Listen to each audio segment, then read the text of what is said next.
Hello, my friends, and welcome back to another episode of The Good, the Bad, and the Bible. One of the few shows out there that really lets the Bible speak for itself. We take it at face value, and then we talk about just how good and bad the Bible actually is. And we are in the last portion of the book of Numbers today. We have 3 bits to go over, and then that'll be it for the book of Numbers. So, without further ado, let's get right into it. We are in Numbers chapter 33 today, and right at the very end, it's a heck of a long chapter. Average chapters in the Bible are between 20 to 30 verses long. This one's fucking 56. But at the end, within the last 7 verses, God is telling the Israelites to go kick ass, specifically in Canaanite territory. And then he tells them at the end of him saying, go destroy their molten images, dispossess the inhabitants of the land, because I have given it to you. Interesting choice of words. I've given it to you, but you'll go rape and pillage and destroy. I've given it to you, but go steal it from other people. Yeah. But I've given it to you. Okay. But he says, but if you don't drive out the inhabitants of the land from before you, then it will come to pass that those which ye let remain of them shall be pricks in your eyes, and thorns in your sides, and shall vex you in the land wherein ye dwell. Moreover, it shall come to pass that I shall do unto you as I thought to do unto them. So he's basically telling them to commit genocide again, or at least kick them completely out of the land. So you can see this has been a thing for the Israelites for a long time. And, not trying to make them sound bad or anything, or make them sound American, because they do really sound very American, very, very colonizing type. But God is threatening them if they don't murder other people, basically, if they don't kick out other people. And the reason why I wanted to bring this to attention, because he doesn't always bring this threat up. It's like, if you leave people alive, this is what will happen. He doesn't always bring that up. He usually just straight up says, go kill them, go wipe them all out. Genocide, or, this particular level of slavery, or whatever the particular circumstances are for that particular time that that God is in the mood for. But the reason why I bring this particular thing up is because if we look back in actual recorded history, well, more accurate history, I should say, because in a way, I do think the Bible is, well, I personally see the Bible as a very biased history book. Maybe not completely accurate, but it definitely refers to some things that archaeologists have found references to that did exist, and people that existed, and so, it's not all 100% BS, but, and I got briefly rabbit trailed. But, as I was saying, more worldly, agreed upon, historically accurate documents will testify that there was a time in history when both Jews and Muslims got along together. No, I'm not referring to Bible times. I am referring to the times right before the Crusades happened and all the in-betweens when the Crusades kept happening. There were these points in time where Jews and Muslims all got along and were not fighting each other. These were people that did not agree with each other. If you don't know, the Muslims actually came from the Jews, the Israelites. That's a whole nother story. Did we? I don't remember if I covered that story or not. I'm sure I did. But the story of Ishmael and Abraham and Hagar, if you remember that, that's where the whole nation of Arabs came from, supposedly. That's what they say. And for the most part, the Muslims agree with that too, from my understanding. But they got along. There were times when they got along, and there were Christians that lived in Israel during those times, and all three religions got along. They shared the same holy sites. No one fought, and it wasn't until someone with the attitude that we're kind of seeing here of like, oh no, this is all mine, showed up and started killing and driving people out.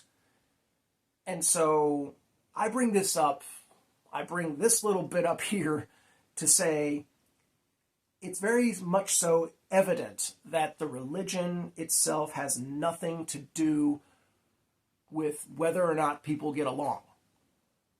I mean, in some ways it does, but in other ways it doesn't. Because people who genuinely want to get along will find a way to get along. People who want to fight, who want to steal, who want to take from others, they will find a way to do it. They will do it, and if they can do it legally, they will. If they can do it religiously, they will. If they can do it in a way that makes their conscience feel good, they will. It doesn't necessarily mean that it's still morally right, because people can really twist their consciences and their perspectives around. It's like, well, it's in the name of God, or it's for the greater good. But they're twisting it about because it's really just about them. It's really just about what they want. And these people here, well, maybe not the people. No, let's not say the people, but the leaders of these people that are saying that God is saying, you need to drive everyone out. You need to kick everyone out. You can't afford to have any kind of diversity whatsoever. This attitude is what wrecks the world. And I believe this is the attitude that is actually anti-God. Because what do the majority of people who believe in God say? God loves everyone. That God is love. That God wants everyone to get along. And that's really the bottom line of it all. And we can all feel that because when we actually choose to get along with each other and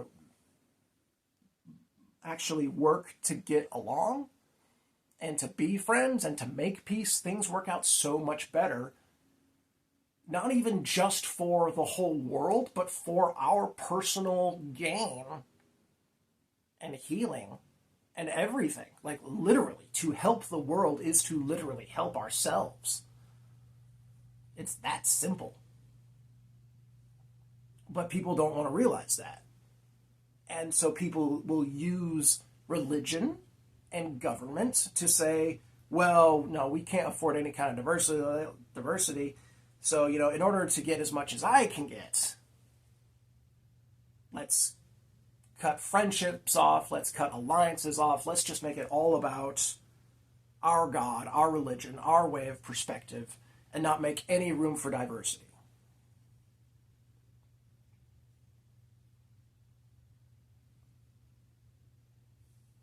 God is saying, literally, and he's saying, if you allow this diversity to exist, I'll come after you. I will personally destroy you and wreck you and make things bad for you if you don't do things the way I tell you to. I will come after you.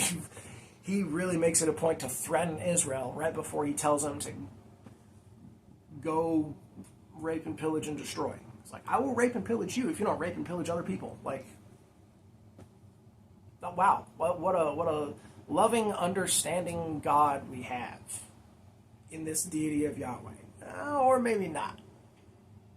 If you've never read the Bible, or you've never attended church on a regular basis, there's a really good chance that you have never heard of the cities of refuge. Or should I say, the cities of imprisonment. Optional imprisonment. Gotta be completely honest here. What am I talking about? Well, let me tell you. A couple chapters later, God is giving out some laws, and one of them he's talking about is these things called the cities of refuge. And in regards to the cities of refuge, he is addressing, or Moses is addressing, however you want to look at it, since it's technically Moses, really. But the issue that is being addressed here is murder or accidental death.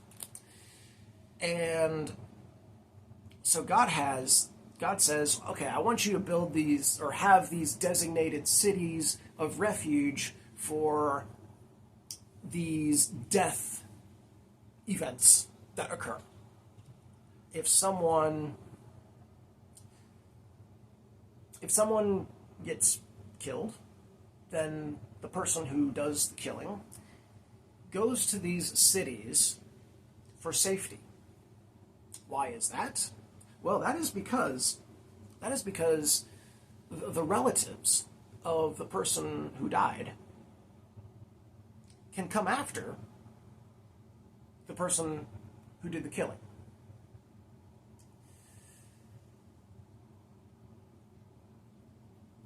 And here's the thing. Obviously, and I should probably say this is a plus point here, because they do make it a point of saying, if someone purposefully and unjustly kills someone else, then yeah, obviously that person gets put to death. That's actually that they're actually very firm about that. It's straight up life for a life here. You murder someone in cold blood, you get executed yourself. It's even interesting. They say they describe the type of items that could be used to kill someone with. I don't really understand why. But they say, like in 16, if he smites him with an instrument of iron so that he die, he is a murderer. The murderer shall surely be put to death. And if he smites him with a throwing stone, probably used with like a slingshot. Not our modern day version, but there was a much older version. That's probably what it's referring to, or it could be hand thrown. I don't know. But kill him with a throwing stone, and he die, he is a murderer, the murderer shall be put to death. Or if he smite him with a hand weapon of wood. I don't know why it'd be a difference between a weapon and a tool, but even if it's all made of wood, wherewith he may die, he die, and he die. He is a murderer, and the murderer shall surely be put to death. The Bible loves repeating itself.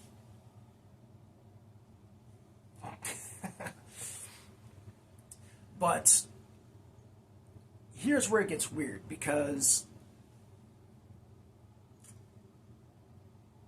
it says they have to have a court, they have to have a meeting, a court procedure with witnesses and everything, and they have to have a jury to decide if the person is a murderer or not. But then it says in verse 25, and the congregation shall deliver the slayer out of the slayer, the person who did the killing. They will deliver the slayer out of the revenger of blood, the person avenging their family member or friend. And the congregation shall restore him to the city of his refuge where he fled to. And he shall abide in it. He will live there until the death of the high priest, which was anointed with the holy oil. Doesn't matter. Death of the high priest, basically. So even if the slayer, the manslayer, person who, even if it is determined that the person who did the killing did so in accident, they determine it was unintentional, that person still has to live in a city of refuge until the current high priest dies. Doesn't retire, dies. I mean, maybe it's a lifelong thing, but the point is he has to die. That's the written rule here. But if the slayer, verse 26, shall at any time come without the border of the city of his refuge, where he went to go hide, the revenger of blood finds him without the border of his city of refuge, and if the revenger of blood kills the slayer, that revenger will not be guilty of blood. So basically, even if the person is innocent, they didn't mean to unalive that other person, if they leave their city of refuge, okay, they're innocent, they didn't mean to kill the person, they have to live in the city of refuge until the high priest dies, whenever that could be.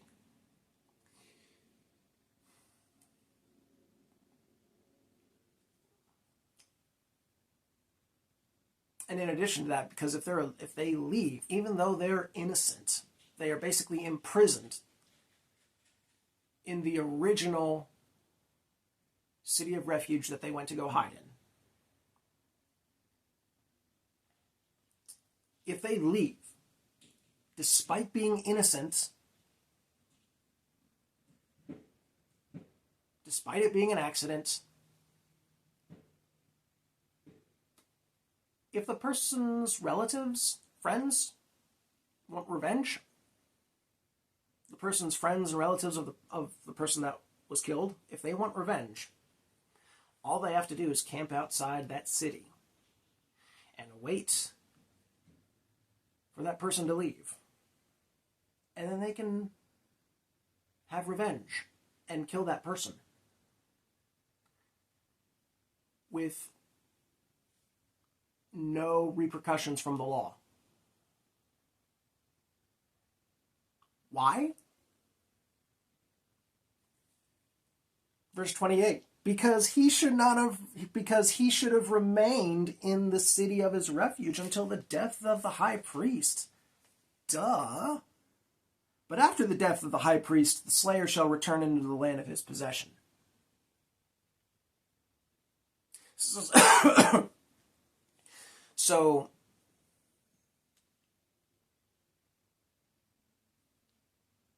So the avengers of the person that died have until the high priest, the local high priest, dies to murder, get revenge on the innocent person that is hiding in the city. If they can lure them out before the high priest dies, they can get away with murder. But if they kill him, I guess if they kill him after the high priest dies, then it's illegal. that's some very convoluted bullshit, and like some really like, personally, I tell me what you think, but I feel like that really that's a law that really encourages revenge and violence and bloodshed. Like, that is fucked up. Like, why the fuck would you allow murder? Because that's really what this is. If you can determine for sure, beyond the shadow of a doubt, I understand if this, like, if this was something that was like, we're not really sure, we can't determine it, but we're pretty sure, and we're going to make use of these cities of refuge for this particular case. I could kind of sort of see that, with it being before, a time of forensics or, security cameras and things like that. But if they know beyond the shadow of a doubt that it was an accident by which this person got killed, why the fuck would you allow and say it is perfectly legal for the friends and family of the fallen to kill this person within this particular time frame, if the beyond the shadow of a doubt determined innocent person leaves this circle, this safety circle? Like, what fucking logic is there in that? Tell these fuckers to grow up. These people that want revenge, even though it's determined that the person was innocent and they didn't mean to kill their buddy and relative, you gotta grow up. You gotta learn to let that shit go. But God wants to subvert himself to their sinful ways and allow them to kill each other instead of telling them, be the bigger man. It's not even really being the bigger man. It's just being fucking fair. Because this is really not fair. Let's say they're like chopping a tree down, and they're chopping away, and the axe head on the wooden handle goes flying off, hits someone in the head, kills him. Complete freaking accident. That dude with the crummy axe, maybe that axe was given to him, maybe he didn't know what he was doing, maybe it was his first day on the job, maybe it was his first time swinging an axe, for all we know. That dude can now be murdered by the family and friends of the person he just accidentally killed, if he doesn't make it to a city of refuge, or even if he's determined to be innocent and leaves that city of refuge before the local high priest dies. To Yahweh, that's justice. To Yahweh, that is fair. To Yahweh, that is moral.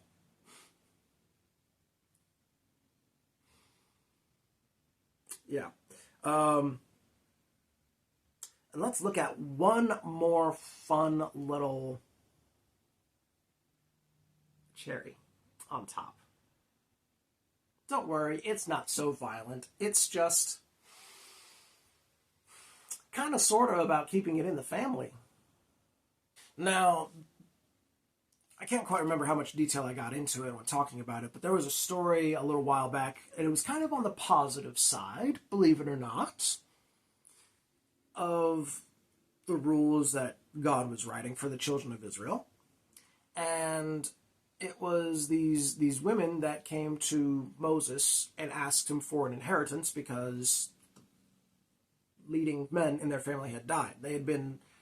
Some of the men that had died in the rebellion or the disagreement of leadership with Moses. And they wanted some land, and they didn't have any males left in their family to pass them on to, and Moses / God was like, yeah, that's fine. They have no males in immediate succession, so yeah, let's give it to them. Well, here in the very last chapter, Moses decides to, or God, decides to circle around back to that.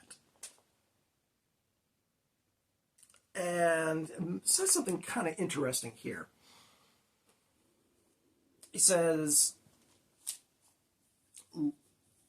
regarding the women of that specific family that were together, they said, God says, let them marry to whom they think best. Okay, great. And only to the family of the tribe of their father shall they marry.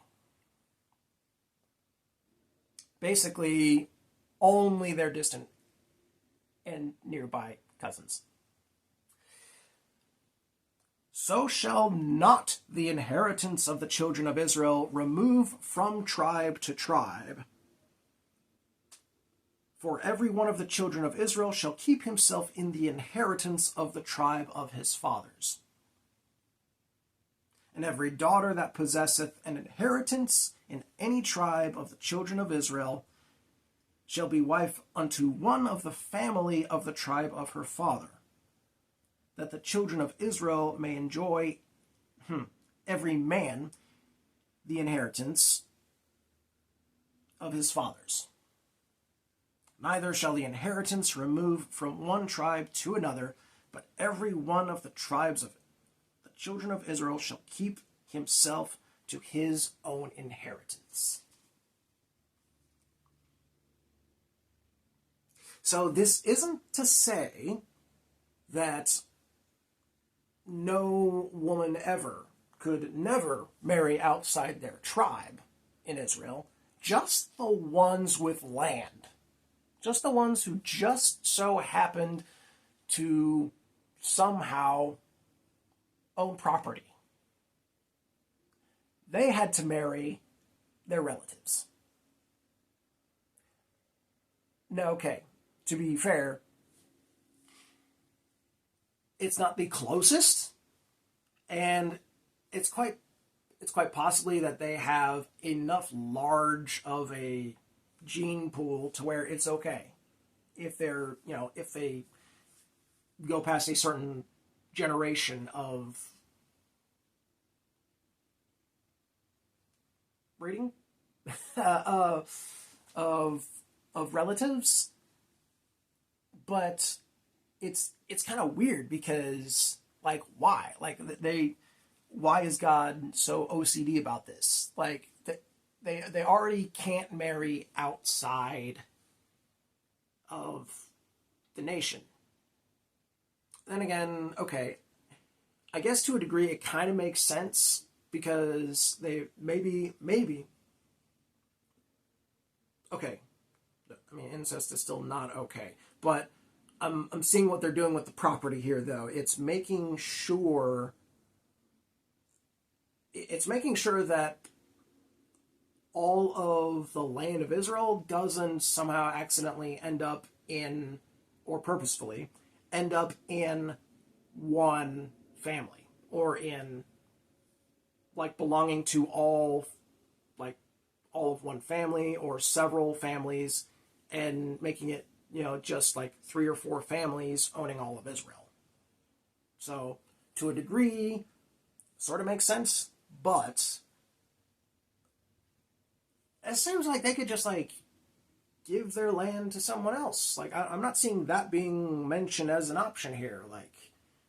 And maybe it is. Maybe that's something that was added later, over time, that's not given here. But it's not shown. It's not given as an option here. And that's kind of what we're focusing on. Because this is what people choose to live by. Both in multiple religions. Jewish, of course, they have a little bit more, you could say, accurate version. Christianity, Catholic, and then all the varieties within each of those. So a lot of people choose to live by what is literally just in here. and they think it's a great way to take an example from, to shape their lives after, and how they should treat each other. Even though the same book here that clearly gives man, the gender of man, more significance and attention than it does to women, the same book also contains the verse that is held in other religions: do others as you would have them do unto you. Kind of wrecks the entirety of the Old Testament, because God is constantly telling, go kick ass, go kick people out of their countries, go murder this entire civilization. Did I say you could leave the children alive? Okay then. And then we get to the New Testament, and then this guy Jesus, who is somehow connected to this very opposite old-timey bastard, is saying the exact opposite.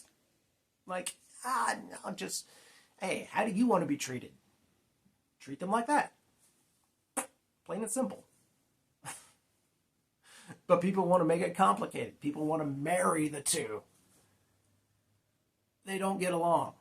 Just because some government that was led by some dude named James, no offense to all the other Jameses out there, but, you know, just because some jackass decided to slap some scrolls together and say, oh, this is the way. Let's put it in every hotel.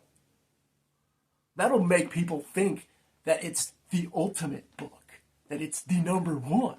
Let's put Holy Bible on it to make people think that we can respect every freaking word in it, that we should live up to every single example that's in it. Yeah.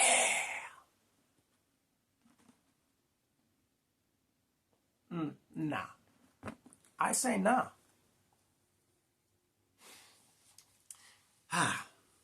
And that concludes the book of Numbers. Now, I realize I have been rather terrible at keeping a pace with posting and making these. And perhaps I will get into an actual rhythm someday, like I used to. But with where things are right now, I have a lot of things I'm working on. I'll be moving out of my apartment soon, within the next few months, so I'm squaring things away for that, which I believe I've mentioned before here a few episodes ago. And I'm also going to be taking a brief break from doing videos, specifically so I can review the next book of the Bible, because may or may not have mentioned it before as well, but so far Deuteronomy looks like it's just a major review of all of what Israel has been through since they got to the desert. I got to take a closer look at it, and I would like to see if there are any differences in the stories that are brought back up and in what they're referenced to. So it might take a little while, but I'm gonna try and stay on top of it. I also have to pick up a second job because I have bills that unexpected bills that, well, maybe not unexpected, but I should say bills that I kind of lost track of, that I have to get back on top of and get squared away. I actually have an interview today, among some other things that I have to get done for making some side money, because it's been a rough economy.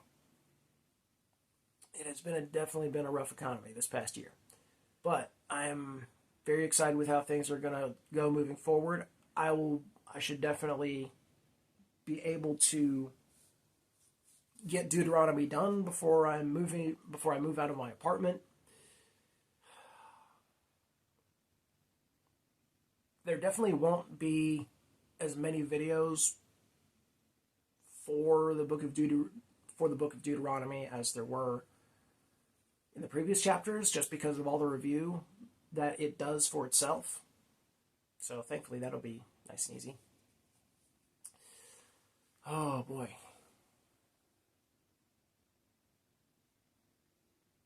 But that is it for today. That is it for right now. And now I shall be going out into the snowstorm to go see if I can donate some plasma.